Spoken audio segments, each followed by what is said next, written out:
कितनी बेवकूफ होती है। वक्त मिले तो जरूर देख लेना।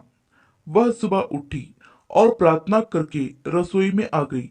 चाय के लिए चूल्हे पर पानी रखा, फिर बच्चों को जगाया ताकि वो स्कूल के लिए तैयार हो सके। रसोई में जाकर चाय बनाई और अपने सास ससुर को दे दी।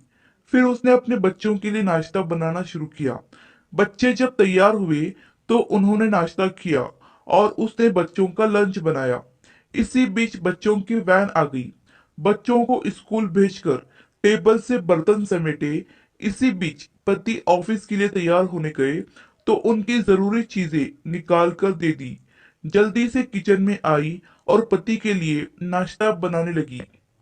एक पराठा और अंडा अभी बना ही था कि छोटी ननद रसोई में आई। यह कहकर नाश्ता ले गई कि मुझे कॉलेज जाने में देर हो रही है। उसी समय देवर भी यूनिवर्सिटी जाने के लिए तैयार हो गया।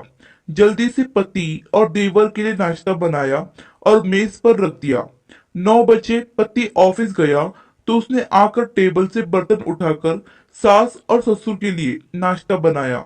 जब तक सास ससुर ने नाश्ता किया तब तक वह रसोई साफ कर बर्तन धो चुकी थी। सास ससुर के लिए नाश्ते के बर्तन समेट ही रही थी कि तभी सफाई वाली मासी आ गई तो उनके साथ मिलकर घर की साफ सफाई भी की। मासी को विदा किया तो 11 बज चुके थे। तभी घंटी बजी और उसकी विवाहित ननंद अपने 2 छोटे बच्चों के साथ आ गई।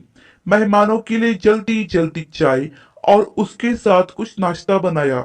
उस समय 12 बज रहे थे।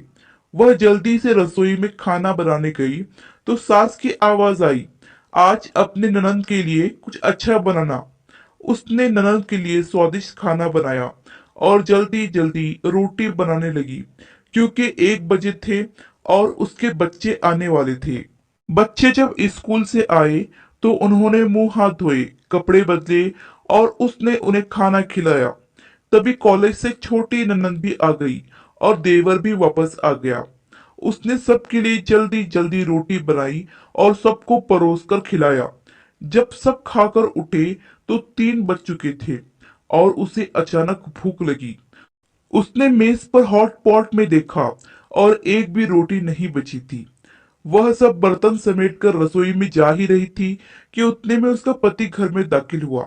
उसे देखकर पति ने कहा, मुझे बहुत भूख लगी है, जल्दी से खाना निकालो। वह झट से रसोई में गई और अपने पति के लिए रोटियां और कुछ सब्जी बनाने लगी। जब उसने अपने पति के लिए खाना बनाया तब 4 बज चुके थे। उसके पति ने उससे कहा, आओ तुम भी खा लो।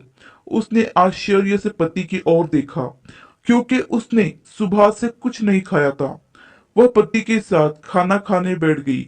जब उसने अपने मुंह में रोटी का टुकड़ा रखा तो उसकी आंख से एक आंसू निकला। उसके पति ने पूछा, तुम रो रही हो? क्यों? उसने मन में सोचा, मैं इनसे क्या कहूं?